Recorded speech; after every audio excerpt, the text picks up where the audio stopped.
everybody, and welcome to Hits and Giggles, the show where three aging Gen Xers invite you to pull up a bar stool / rocking chair with us while we reminisce on the music and pop culture of our youth, or perhaps even that which came before.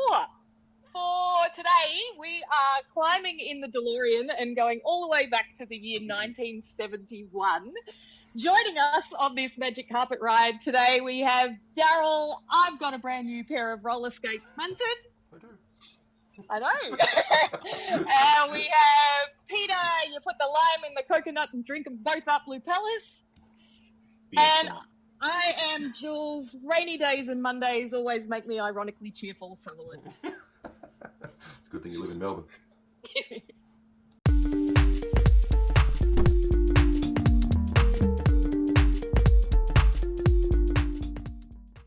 So the year 1971, hey, this is a bit of a departure for us here at Hits and Giggles because only one of us on this team was actually alive in 1971. Oh, I remember it well. I was 2 or something. I can't even imagine what your music collection was like at age 2, DARYL. We look forward to finding out. But this is the thing. This is 1971, 50 years ago already, and this was an incredibly pivotal time in the history of the world as well as the history of music. Definitely for an in-depth exploration into the music of 1971, highly recommend checking out the documentary that's on Apple TV called 1971, the year that music changed everything. Just to give you a little bit of context and a little bit of an overview of what was going on in 1971, the Summer of Love, 68, 69, had kind of peaked and faded. So basically the hippie movement and all of the optimism and idealism that came with it was kind of receding into the background. And in the foreground, you've got all of this conflict and challenge, such as Nixon in the White House and the Vietnam War was raging on. Martin Luther King was dead. The Kent State shooting had happened in 1970. Jimi Hendrix and Janis Joplin had both died in 1970. The Beatles had broken up in 1969, and things had been sort of fairly acrimonious among them for a little while prior to that happening. And the civil rights movement was like in full swing, was like really gaining momentum in the States. So that's just kind of an overview of where things were at kind of politically and socially. And then in the charts, what emerged that year was this incredible bounty of music, such as Marvin Gaye's What's Going On, Imagine by John Lennon, Family Affair by Sly and the Family Stone, Ain't No Sunshine, Me and Bobby McGee, the theme from Shaft, Wild World, Proud Mary, and Stairway to Heaven. Like the list just goes on and on. There is so much to consider in the scheme of 1971.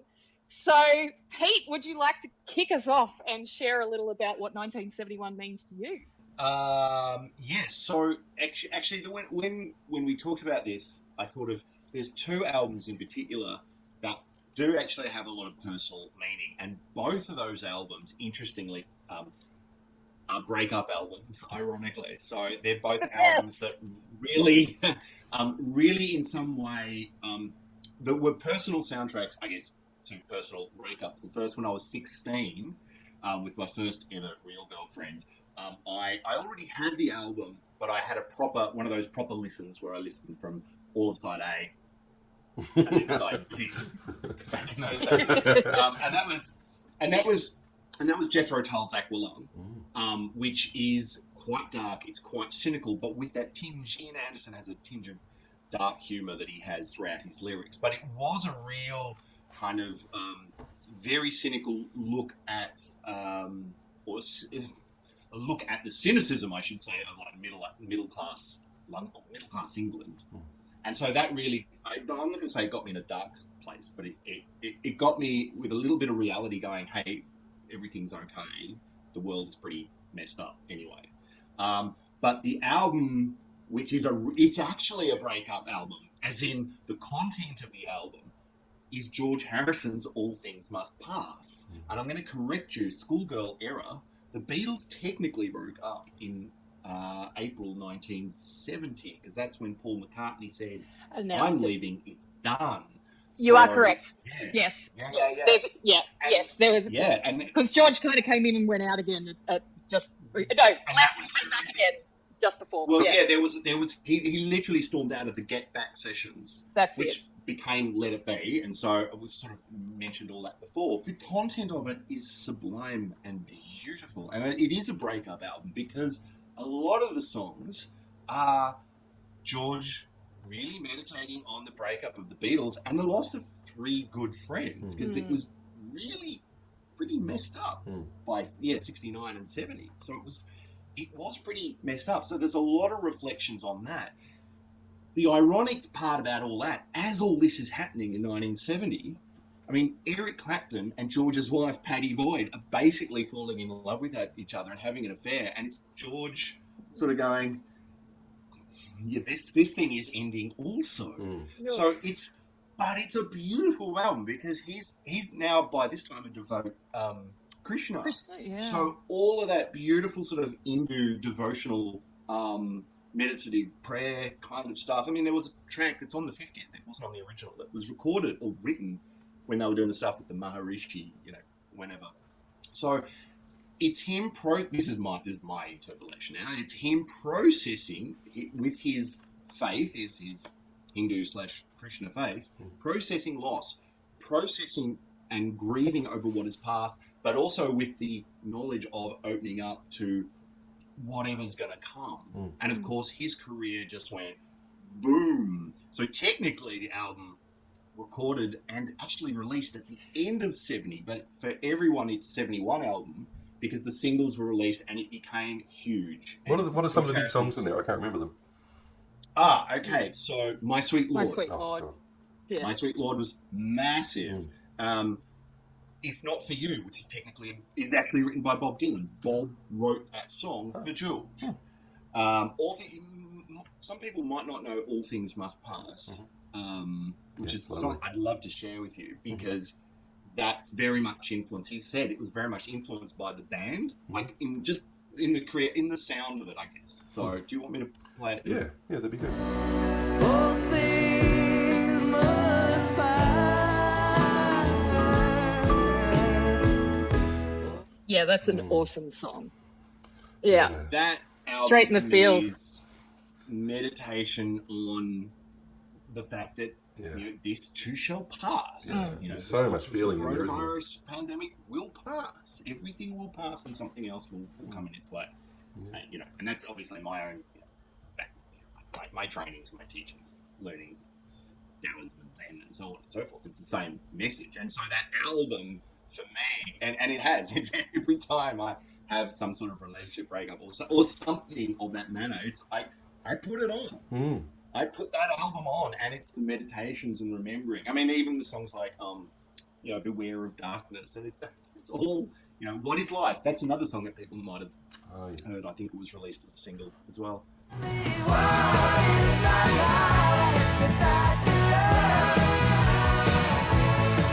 think he was a genius, wasn't he? Yeah, and he really perfected that slide guitar sound that's become so much his thing. And he's definitely got a very unique and individual sound. And when you listen to his other albums, you get the ear for it, and you just he's just one of those. We've talked about. I think I may have mentioned it before, like the Police. Sting, Andy Summers, you hear it, and you go, that's right. And I think it's the same with George Harrison. He's got a very unique and individual and idiosyncratic sound to his songwriting, to his guitar playing, and his music writing. Yeah. So, technically not a 1971 album, no, but it's interesting, everyone puts it in the 1971 bracket. Because that's probably when it got popular. It was released right at the end. Like in the US, it was released at the beginning of November. In the UK, I think it was beginning of December. And then I think possibly for the rest, I don't know if Australia followed UK or what, but the singles didn't get, I think there were 5 singles. One might have been released at the very beginning, but all the rest were released 71, and that was when the album, the sales, went through the roof. And it was the end of the Beatles. No one else's album sold as much as that one. McCartney's didn't. Imagine didn't, even though Imagine was big. Imagine didn't sell as much as, and I think sustainably too. I think All Things Must Pass has sustainably maintained The fifth, was it the 30th anniversary? The re-release, either this one that's just happened or that one, brought it back into the charts in the UK to like number 6. Wow. And apparently it wasn't the Might have first. been 30. I don't think it was the first Beatle solo album that came out. I think Ringo's was the first solo album that came out. He beat everybody just by a month or so. And they were all, in 1971, all 4 of the Beatles had their solo albums out and in the charts. So, yeah. Yeah, coming, because Plastic Ono Band, I think, had already, maybe they'd just released singles, but not necessarily an album. Was that with George? I mean, was that with John? He was involved. Plastic Ono was with John, was it? Plastic Ono? Yeah. Yeah, John and Yoko. Oh, yeah, okay, that's what that was. Yeah. But George was involved with that to a certain degree. And Alan White actually plays drums. He started playing with John. Oh, yeah. Playing drums, Alan White. Plays on All Things Must Pass. Oh. He goes on and joins Yes. Oh. So there you go, he's a bit of prog rock. Oh, wow. And he becomes, after Bill Bruford leaves in 73, Alan White becomes the drummer for Yes. So, yeah. You do know a lot of shit. What else am I going to do with my time, right? Sure, That's right. sure. Well, 1971, I was 2 for most of that year, and became 3 at some point just near the end of there, so I don't really remember it, but there's some albums that blew me away at some point. I have to firstly mention, I'm not going to go deep into this because I've actually never heard it until yesterday. ZZ Top's first album came out in 1971, which was really interesting, and it's called ZZ Top's first album. It's great, and I listened to it yesterday. What's on that? Is that LaGrange? Nothing. No. That's Troy Hombres. That's like 9 albums later. Daryl never heard it till yesterday. Guaranteed it's not anything that we would know. No, definitely not. And it's really good though. It's like, you can tell it's Billy Gibbons singing and he's sort of playing, but it's really classic blues. But ZZ Top type of blues with a bit of boogie woogie and everything. I'm going to listen to the rest of it soon, but I listened to about 4 or 5 songs of it yesterday and I was really impressed. So I kind of had listened to a few early ZZ Top albums and just like, yeah, whatever. But I think, I don't know, maybe I've grown up a little bit and I can listen to it a bit better now, and blues actually does it for me. So I'll be listening to that again. But the big one was Pink Floyd. I'm a big Pink Floyd fan, and I didn't really get much into the early Pink Floyd albums earlier than like Dark Side of the Moon really much. But Meddle, which came out in 1971, this is the background, I actually think it was the first Pink Floyd album I actually really did ever hear, because now when I listened to it over the last week and remember every song on it, and there's really good songs on it that I love. And one of my favourite, like if I've got a playlist of Pink Floyd songs, one of the songs off Meddle is on it, One of These Days.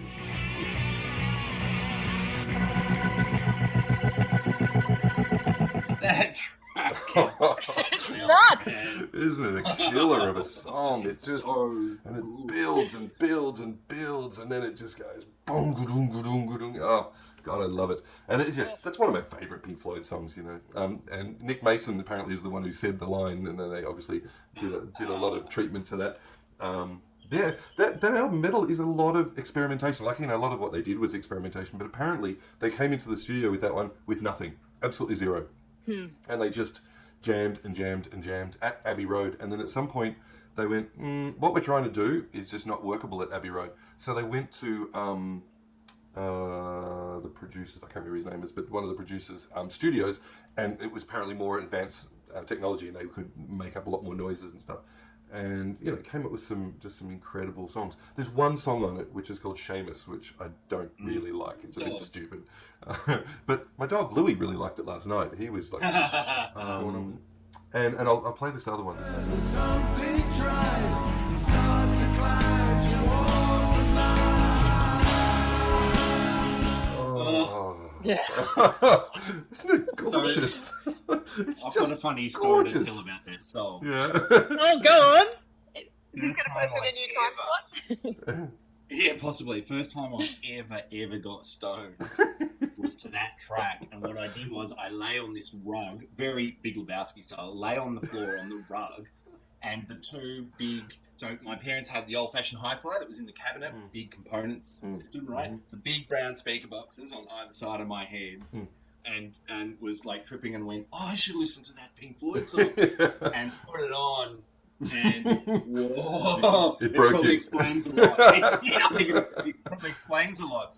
And that bit in the middle with the weird sounds that Rick Wright's doing, but that is totally my favorite Floyd song of all time. Oh, right. Echoes, absolutely, and possibly because of that experience. Oh, it's incredible. And the one thing that I kind of keep forgetting about Pink Floyd is that, while they've got this trippy music and it's all this keyboardy stuff and it just flows in and out, they're really good at rock as well, because it builds into these boom, boom, punches. And Nick Mason's drumming is really, really good too, and it builds, and it just builds up into something that they all are really punching together. It's really amazing. He's not really the best drummer, but no one else could be the drummer for Pink Floyd. Yeah, he was perfect. Yeah, totally perfect, and as of the time, it was amazing. Oh. And I think Roger Waters' bass playing, it's just in the pocket as well. It just fits the right spot. It's nothing's overdone. Everything is just the right amount. It's incredible. And then, you've got Echoes, which then they did live at Pompeii. Did you ever see that film? Yeah. That was really what made me appreciate that song, because they did this incredible recording at Pompeii with just them and their roadies. They didn't even have an audience or anything like that. And they had a DOP shooting this stuff. And there's this amazing, the first song is something like the camera starts off outside of Pompeii, and as the build-up of Echoes comes in, the camera pushes down onto the band, where at some point I think Dave Gilmour sitting on the floor going, doing something on his guitar. And it's like a 15-minute tracking shot coming into this thing, into Pompeii. And then eventually they do Seamus the dog, and he's playing guitar, and Seamus is howling away. It's full of secrets too, I think. Yeah, they did a bunch of other things. It's great. I love Live at Pompeii. Oh my god, yeah. Yeah, it's just an incredible film. And the version that we see of it now has got edited in parts of interviews with them making Dark Side of the Moon in the studio at Abbey Road, and so it's a really interesting recording of their time and who they are at that moment. And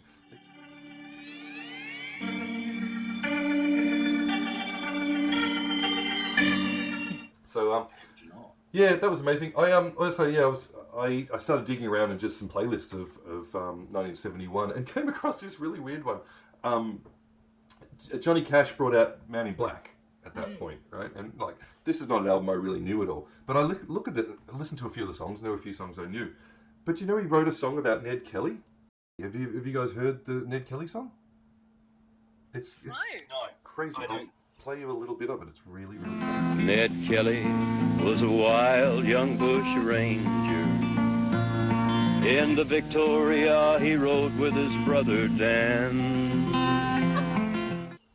I had no idea he'd done a song like that. That's hilarious. Johnny Cash singing about Australia. In the eyes of Americans, in 1971, Australia is basically a weed. Yes, growing like a weed. Can you believe that? That's hilarious. Good old bush ranger. There's an album that had an amazing couple of songs on it. Was David Bowie's Hunky Dory, which had Changes. Yeah. Changes is just one of my favourite David Bowie songs, and that's 1971. Well, as I was saying before, there's just so much in the context of all of this, and a lot of I'll speak in a minute about some of the albums that have been with me for a long time from this era, but one that I've just come to more recently, actually, since watching the 1971 documentary, is, Ike and Tina Turner, but frankly, I don't have a lot of time for Ike for a whole bunch of reasons. So as far as I'm concerned, it's Tina Turner. Even though, obviously I can appreciate that Ike was a very talented musician and writer and everything, but just not a particularly nice human being. But having seen some of the clips of Tina Turner back at the start of the 70s in this documentary, I was just like, obviously I knew who she was, and she had that whole solo career through the 80s with We Don't Need Another Hero and all of the Thunderdome and was it Private Dancer and all that. I loved her in the 80s as well. But seeing her, the incredible powerhouse that she was, and some of the footage of her live, and the energy that flowed through this woman, she just, she's dancing, full choreographed dancing and shimmying and everything while singing this just exquisite raw soul vocal, like just freaking yes. As far as albums that music from the time that has been with me for some time, I mentioned in our previous What's Rockin' about how I started to try and atone for the sins of my uncool youth by getting into the Doors in the early 90s, and I was just like, as soon as I discovered them, I went, right, now I actually need everything that they ever recorded. Like, I loved them so much. And so they had 6 studio albums. I had all of them. And LA Woman was the one that came out in 1971. So just to give you a little bit of context with the Doors, right? I mean, nowadays an artist, might put out an album, or a band might put out an album, every 2 or 3 years or whatever is considered sort of a fairly decent regular output. So the Doors formed in 1965, but they released their first album in 1967. And Jim Morrison died in the middle of 1971, and there were 6 studio albums between 1967 and the middle of 1971. That's 4 years, right? Whoa. And LA Woman was the one that came out in 1971. It came out just about 3 months before Jim died, and it was the one that had Love Her Madly and Riders on the Storm, and of course the title track LA Woman, which the end, actually, bizarrely, the end was on their debut self-titled album. That track, which you would think would come at the absolute peak of an artist's writing career, that was like one of the first songs they ever wrote and recorded, and it was on their first album. But yeah, and LA Woman obviously featured the title track LA Woman, which contains the, often spoken about, very well known but still fun fact that Mr. Mojo Rising is an anagram of Jim Morrison. So another 1971 album that has been with me since my late teens is Carole King's Tapestry, which part of, for me, finishing high school and going to uni and sort of starting to find my own kind of, out of private school and into university in the early mid-90s, I kind of started awakening my sort of hippie sensibilities and whatever. And then around the same time, I just found it in a record store. I saw the CD of Carole King's Tapestry, and I just loved the picture on the cover of her as this gorgeous barefoot bohemian in the window, and I knew of her, but I wasn't super familiar with her music, and I bought that album and just fell in love with it. Pretty much every single track on it is an absolute classic. It's just full of so many songs that you would know Carole King by. So Far Away, I Feel the Earth Move, It's Too Late, You Got a Friend. What would be a favourite one for you? So Far Away is probably my favourite. Let's listen to it. I actually haven't heard it for so long. You're so far away. Doesn't anybody stay? I don't really know that song at all, so I don't really know much about Carole. Yeah. She's pretty incredible, and she also was writing songs for a lot of people prior to actually being recognised as a singer-songwriter herself. Yeah, right. She was a big part of that whole Laurel Canyon crowd. And she's just magnificent. I often sort of ponder with people like Joni Mitchell and Carole King, and the remaining Beatles that are still alive, and the members of Pink Floyd, the surviving Doors, all of that. There's something for me in the fact that even though most of this music came out before I was born, there's something exciting for me about the fact that these people are still here, and that it's not that far in history that none of that era is still alive. It's still here and happening. And so, one of the other albums that's a little bit out of left field possibly is Jesus Christ Superstar. So I may or may not have revealed in previous episodes, but as well as being having a bit of an eclectic audiophile, I also am a bit of a music theatre nerd, and Jesus Christ Superstar, bizarrely enough, it's written by Andrew Lloyd Webber. The music is written by Andrew Lloyd Webber, who I would not consider to be in the cool category by any stretch of the imagination. And I actually, even as a music theatre nerd, there are a lot of Lloyd Webber's musicals that I cannot abide. They're too cheesy even for me, right? And so like Phantom of the Opera and Cats and whatever, it's just like, it's clever, but it's not my taste. Whereas JC Superstar, so it was originally came out as a concept album. Like I don't actually had any intention of it turning into a stage production. It was like basically this imagining of essentially, you know, you've got in the New Testament, you've got the gospel according to Matthew, Mark, Luke, and John, whatever. And there's a lot written about from Jesus' perspective. Jesus Christ Superstar is essentially the gospel according to Judas.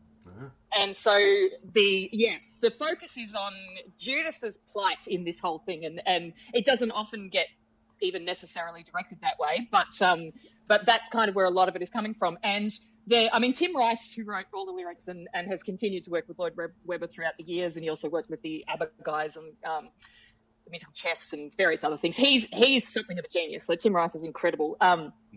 And it just so happens that here we are at the turn of the decade into the 70s, and Andrew Lloyd Webber comes out with this thing that, you know, it's got Tim Rice's lyrics, amazing, and the music is like raw and gutsy and rocking. It's some of it's actually like really proggy. It's like 7/8 in your face, and there's all this like brass sections and wailing guitars and everything. It's freaking amazing. No talk of God, then we call you a man. And believe me, my admiration. So this is the thing, that this little journey through to 1971 for me has been really incredibly powerful, both through the doco and this, and especially right now, like in terms of, like you were saying, Pete, with George Harrison's album and that reminder of this too shall pass. You know, this for me, looking at where we find ourselves right now in this moment in time, and then reflecting on a period of history which is a whole 50 years ago, and it's only 50 years ago, and looking at everything that was happening right then, and the fact that it did too also pass. And if we were living in that time, we would imagine that everything, you know, there's so much upheaval in the collective and everything, that there must have been a lot of challenge to see past that into a time in the future. And now that we can see that as a time in history, I'm like, my passion right now is about what are we doing to create the artistic legacy of this time now? And obviously there are limitations to that because, you know, musos can't necessarily get together and all of that sort of thing. But I'm also like, this is my plea to everybody who has an artistic gift to offer, is like, we need to be able to mark this time in history creatively. There needs to be a chance for people in 50 years to look back at 2021 and go, yeah, that must have been a shit show to live through, and look at the amazing art that was created. Yeah. So that's like, this is my plea.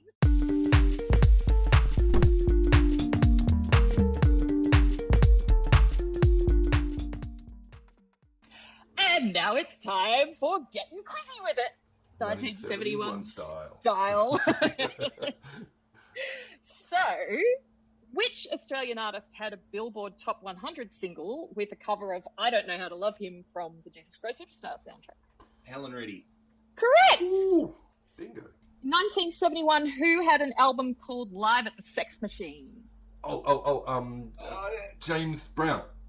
That guy. Oh, is it? Bow. It actually wasn't James Brown. It's a bit of a trick question. It was Kool and the Gang. Oh, okay. Their album was called Live at the Sex Machine. Yeah. Who wrote Bridge Over Troubled Water? That'd be Garfunkel, isn't it? No. Or was it Paul Simon? It's a trick question. It was Paul Simon. Okay.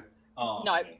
Paul Simon did write Bridge Over Troubled Water in 1970, and then in 1971, who had a famous cover of it? I don't know. Aretha. It was Aretha. That's right. Really? Yes. Wow. Which Doors song did their longtime producer Paul Rothchild describe as, "This is cocktail jazz. I can't do this anymore," prompting his resignation? LA Woman? No. Was it Riders on the Storm? It was Riders on the Storm. Oh, really? Yeah. Which huge 1971 song is allegedly about the death of Buddy Holly, Richie Valens, and the Big Bopper? American Pie. Correct. And when Don McLean was interviewed as he'd been asked in many, many, many interviews over the years, what does American Pie mean? He famously replied with, "It means I'll never have to work again." Yeah. Who wrote You Got a Friend? Randy Newman. No. Oh, damn. You got a friend. Oh. Carole King. Is it Carole King? It was Carole King, and then who also had a 1971 hit with the same song? Was it Roberta Flack? Randy Newman? Nope. Nope. Don't know. James Taylor. Oh, James Taylor. Yeah. Yes. So, time for some Sing the Next Line. It's our favourite part of the show. Big wheel, keep on turning. Proud Mary, keep on burning. Rolling, rolling, rolling on a river. Yes. Perfect. Very, very that good. was Creedence was my family's like all-time favourite, and any party we had started and ended with Creedence. We'll see. That There was you go. Tina There's Turner. another Tina cover Turner. because that's like a Oh, Tina Turner that was right. covered by Creedence Oh, Clearwater right. Revival. Okay, I didn't know So, that. yep. Oh Lord, won't you buy me a Mercedes Benz? I know it, but I Something, don't something, know. something. My I don't know friends the all words. drive Porsches.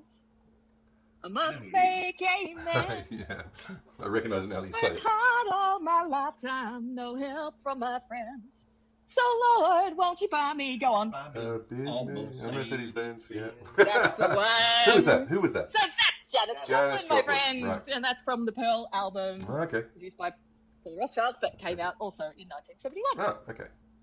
And I know, I know, I know, I know, I know, I know, I know, I know, I know, I know, I know, I know. I got. Well, I want you. no, I can't remember. Hey, I ought to live, young thing alone. Ain't no sunshine when she's gone. There it is. That's That's the the bit I one. do know, but yeah, that's it. Marvin Gaye, There was you it? go. Marvin Gaye? No, that's Bill Withers. Bill. Oh, that's Bill Withers, yeah. Yes. If in doubt, just keep saying, I know, I know, I know, I know, I know, I know. Yep, Me. yep. You just call out my name, and you know wherever I am. I'll come I'll come running. running. Do-do-do-do. Don't ask me for it. See you again. Yeah, that's the one. Winter, spring, summer, or or fall. fall. All you gotta do is call, and I'll come running. And I'll be there. What do you got? You got a friend. That's right. You got a friend. Dredging that one up. And you got there eventually. Yeah. God, that's painful. And as we wind on down the road, Oh, our shadows I know this. further than I All of them. suppose. Oh, is that what it is? Okay. There walks a lady, There walks we a all lady know. we all know. Keep Who going. shines white light and wants to show how everything still turns to gold. And if you listen very hard, the tune will come to you at last. When all I want and one is all, yeah, to be a rock and not to roll. Oh, yeah! And Zeppelin. she's buying The a stairway stairway to heaven. Shocking. And that brings us to the end of another Hits and Giggles episode. Thank you for joining us on this passionate journey through time to 1971. Please, please, please press the subscribe button wherever it is on your screen to the YouTube channel so you can get the updates on when the next episodes are up. And also, we've got the Facebook page, Hits and Giggles Facebook page, and we've got a Spotify playlist usually every episode too. So look up Hits and Giggles on Spotify. Yeah, that's right. And we are releasing something every Monday. So whether it's a full Hits and Giggles episode or our What's Rockin' Your World, there will be something coming out every Monday night at 7:30 Australian Eastern Standard Time. So thank you very much for joining us. And thanking DARYL. If there's a bustle in your hedgerow, don't be alarmed now, Munson. Thanking Peter, hallelujah, Krishna, Krishna, Lupelis. And I'm Jules. You may say I'm a dreamer, but I'm not the only one. Suckle it. And we'll see you next time on Hits and Giggles.